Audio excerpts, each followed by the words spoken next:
26 anni di carcere per Alessandro Panella e 18 per Luigi Zabara. I due ex parà della Folgora, dopo 24 anni, sono stati riconosciuti colpevoli di omicidio volontario in concorso per la morte di Emanuele Sceri, il giovane siracusano ritrovato senza vita nella caserma Gamerra nell'agosto del 1999. Entrambi sono stati condannati anche al pagamento delle spese processuali e alla interdizione dei pubblici uffici, nonché al risarcimento dei danni. La Corte d'Assise di Pisa ha condannato anche il Ministero della Difesa al risarcimento dei danni alle parti civili, fissato in 200.000 euro di provvisionale per la madre di Emanuele, Isabella Guerino, e 150.000 euro per il fratello Francesco. Mio fratello non ci sarà restituito, ma adesso c'è una verità, quello che noi abbiamo sempre voluto, sia io che i miei genitori. È il commento di Francesco Sceri dopo la lettura della sentenza. Secondo la ricostruzione fatta dall'accusa, Zabara e Panella, assieme ad un terzo commilitone, Andrea Antico, che è stato assolto nel novembre di 2 anni fa con il rito abbreviato, avrebbero obbligato Emanuele Sceri a salire sulla torre di asciugatura del paracadute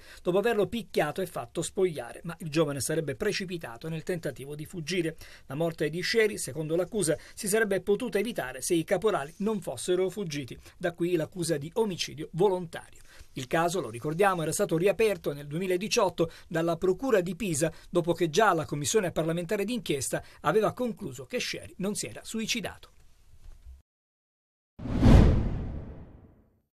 La regione siciliana potrà tornare ad assumere personale. Dopo anni durante i quali il Ministero dell'Economia aveva imposto lo stop alle assunzioni a causa dei debiti maturati dalla Sicilia, un nuovo accordo fra il ministro Giorgetti e il presidente Schifani permette di togliere quel blocco. La Sicilia potrà dunque adesso assumere i vincitori dei concorsi già banditi per sostituire il personale che va in pensione e procedere a bandire nuovi concorsi. La carenza di organico per pensionamento sarebbe di poco meno di 4.000 unità, ma in base ai conteggi sul cosiddetto turnover depotenziato, le assunzioni potrebbero arrivare anche a 1.900 nuovi dipendenti. Fino ad ora però i dati parlano soltanto di 137 idonei in attesa che vengano emanate le delibere attuative. L'accordo fra Palermo e Roma è di tipo economico. La Sicilia si impegna gradualmente ad aumentare i risparmi già dal 2023 fino ad arrivare a risparmiare 500 milioni nel 2025 e 600 nel 2026 e così a diminuire i propri debiti fino ad azzerarli in 10 anni. Al tempo stesso lo Stato potrà risparmiare riducendo da 1 miliardo a 600 milioni di euro i fondi che trasferisce alla Sicilia per la sanità prelevati dalle accise e le tasse sui carburanti. Trovato questo accordo per riequilibrare la spesa, il Ministero toglie dunque il suo divieto di assunzioni. La Sicilia potrà assumere solo con fondi propri però, quindi non avrà contributi romani sulla spesa per il personale. Un accordo che permette allo Stato di recuperare fondi dalla Sicilia che servono invece a Roma. A Palermo costerà caro tornare ad assumere quindi, ma era un'esigenza ormai inderogabile viste le carenze di personale e soprattutto di nuovi profili e competenze necessarie alla pubblica amministrazione. Questione spazzatura mai risolta a Catania. A Buongiorno Sicilia il sindaco Enrico Trantino dà la sua versione e traccia la strategia dell'amministrazione per un cambio di passo. Si parte dalle discariche che nascono nel giro di una notte sporcando ogni angolo della città. Noi dobbiamo considerare che questo come uno degli epifenomeni che in qualche modo dissuade anche da uno dei rimedi che viene sempre immaginato, cioè dire le telecamere. Le telecamere possono funzionare laddove le discariche sono composte da rifiuti che vengono portati con le auto. Ma se non vengono portati con le auto, in quel caso potremmo noi attraverso la targa risalire al soggetto incivile di turno, ma vengono portati a piedi, è impossibile individuare chi sia autore. E in ogni caso, una volta accertata la presenza della telecamera, spostano di qualche metro la discarica. Certo è che noi abbiamo numerosi esempi di discariche bonificate e dopo un'ora ricostituite. Altro nodo riguarda il servizio di raccolta e l'intervento del comune, che il sindaco Trantino sintetizza così. Per quanto riguarda il sistema di raccolta, là dobbiamo essere più bravi noi come comune. Per quanto riguarda il tema delle discariche abusive e quindi della idiosincrasia dei catanesi alla differenziata, là dobbiamo trovare un accordo civico, quel che ho sempre chiamato un nuovo patto sociale con la cittadinanza. Ci potrebbero essere novità per quanto riguarda i tempi e i modi per conferire i rifiuti. Ho chiesto di parlare con gli amministratori di condominio, in questo caso con le associazioni degli amministratori di condominio, per verificare la possibilità, laddove vi siano gli spazi, di mettere dei carrellati all'interno degli androni condominiali e non lasciarli in strada.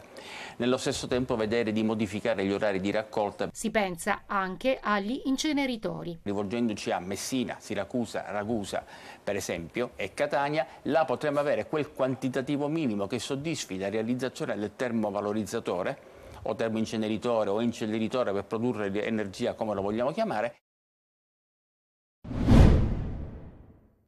Oltre un terzo delle confische per mafia disposte in Italia avvengono in Sicilia. Il dato emerge dal rapporto Sud, ma questi sequestri, seguiti appunto da confische, non sembrano bastare ad arginare l'infiltrazione mafiosa.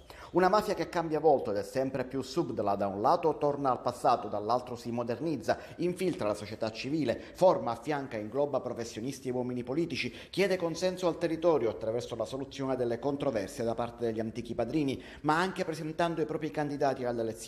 Consolida il consenso e controlla il territorio con l'imposizione del pizzo.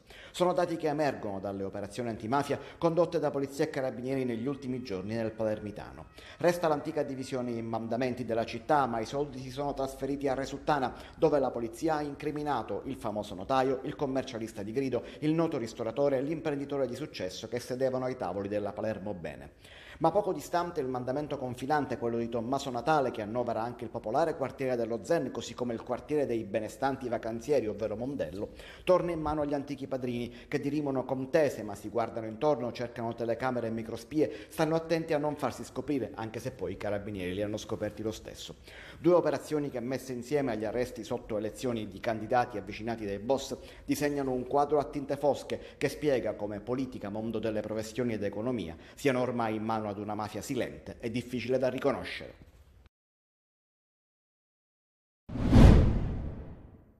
Poldo è stato trovato per strada, avrà avuto neanche 2 mesi, adesso ne ha 8 e, a parte una breve parentesi di adozione, è tornato indietro e sta vivendo nel box. Loro invece sono nati qui nel box, erano 7, da mamma abbandonata e messa incinta. Abbandonati, a volte maltrattati, se non addirittura seviziati prima di essere lasciati a bordo strada, legati sotto il sole senza acqua né cibo. È la storia di Portos e di altri 100, 1000 come lui. Amici a 4 zampe che improvvisamente diventano solo un impiccio di cui sbarazzarsi senza troppi complimenti. Senza pensare che non si tratta di peluche, bensì di esseri viventi in carne e ossa. A lanciare l'allarme l'ENPA, l'Ente Nazionale Protezione Animali. Io mi auguro sempre che possano esserci delle persone che imparino l'arte della denuncia. Ecco, denunciare. È consigliabile, se troviamo un cane, prenderlo e portarcelo a casa? No, mai, bisogna sempre avvertire le autorità, che non siamo neanche noi associazioni, sempre tutto viene fatto attraverso la polizia municipale. A muoversi nel segno della difesa degli animali anche l'ANAS, con la campagna Amami e Basta, che invita ogni persona che incontri un animale randagio o vagante, che rappresenti un pericolo per la circolazione stradale e autostradale, a informare le forze dell'ordine al numero unico di emergenza 112. È possibile pure segnalare la presenza dell'animale al numero verde pronto ANAS. Si ricorda che l'abbandono degli animali, oltre alla possibilità di rendersi responsabili anche di omicidio colposo, è punito dal Codice Penale, articolo 727, con l'arresto fino a 1 anno o con l'ammenda da 1.000 a 10.000 euro per chiunque abbandona un animale domestico. Possiamo chiederle cosa beve? Un seltz, limone e sale. In queste giornate calde è l'ideale. Tonnellate di limoni, una tenaglia e il lavoro di polso. Ecco come nasce la bevanda più richiesta della stagione, ideale per dissetare, rinfrescare e sollevare la pressione che le temperature roventi buttano giù. È il nostro integratore salino sostanzialmente, no? Perché appunto viene fatto con il limone, che c'è vitamina C, e poi mettiamo appunto il pizzico di sale per reintegrare appunto questi sali minerali e alzarsi la pressione, dato che con il caldo si abbassa. Questo limone è una bevanda economica, biologica, che ci invidiano in tutto il mondo. Luogo cult dove il seltz, limone e sale viene preparato e venduto è il chiosco, rivendita di bevande tipica della città di Catania, che discende dagli antichi acquafrescai borbonici del Regno di Napoli. Questa è una bibita unica, solo qua si trova. Io sono di Milano e guardi, Sono già venuto 2 volte, sono arrivato ieri, sono tornato stamattina per gustarmi il settante, poi con il sale equilibrata. I'm from Romania. Do you know seltz, limone e sale? No. Il drink made in Sicily è apprezzato anche da queste turiste romene che ci raccontano di non avere una bevanda simile nel loro paese, dove i bar offrono soprattutto bevande a base di vodka. Non c'è un orario per consumare un seltz, limone e sale. C'è chi lo prende già alle 8 del mattino, come chi lo prende per digerire dopo pranzo, dopo cena. È vero che ogni chiosco ha la sua formula magica? Certo, c'è chi lo mette, per esempio, io per esempio metto il sale prima di mettere il seltz. Nella top 5 delle bevande dissetanti dell'estate il seltz è al primo posto, seguono Un misto amaro, un tamarindo, il mandarino e il mandarino verde e il completo, che è una bibita comunque sia anche antica, che è orzata, limone e anice. il rituale siciliano per combattere l'afa è servito.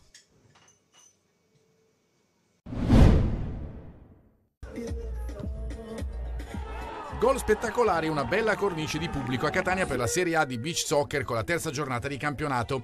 Le due squadre catanesi arriveranno al derby di sabato alle 18:30 con sensazioni contrastanti. Il Catania Beach Soccer ha ottenuto subito un successo 3-1 contro il Città di Milano, squadra di valore che nel primo turno aveva fatto tremare il Pisa, campione d'Italia. Esordio negativo invece per il Catania SSD che dopo i 4 punti conquistati nella prima tappa e l'avvio molto incoraggiante del campionato in casa ha subito un netto 6-1 dall'Alza Napoli. Tornando al successo del Catania Beach Soccer, la rovesciata di Percia Montani ha aperto le marcature con Milano. Siamo in avvio di secondo tempo e la partita si sblocca. Tocca poi al portiere goleador Padilla che si conferma grande stoccatore. Il gol all'incrocio dei pali indirizza ulteriormente l'incontro. Il Città di Milano accorcia con Savarese ma non può nulla dopo la rete di Catarino che chiude il match. Nel finale la partita del Catania SSD incomincia con la rete di Eudin che risponde al gol d'apertura di Bochigna.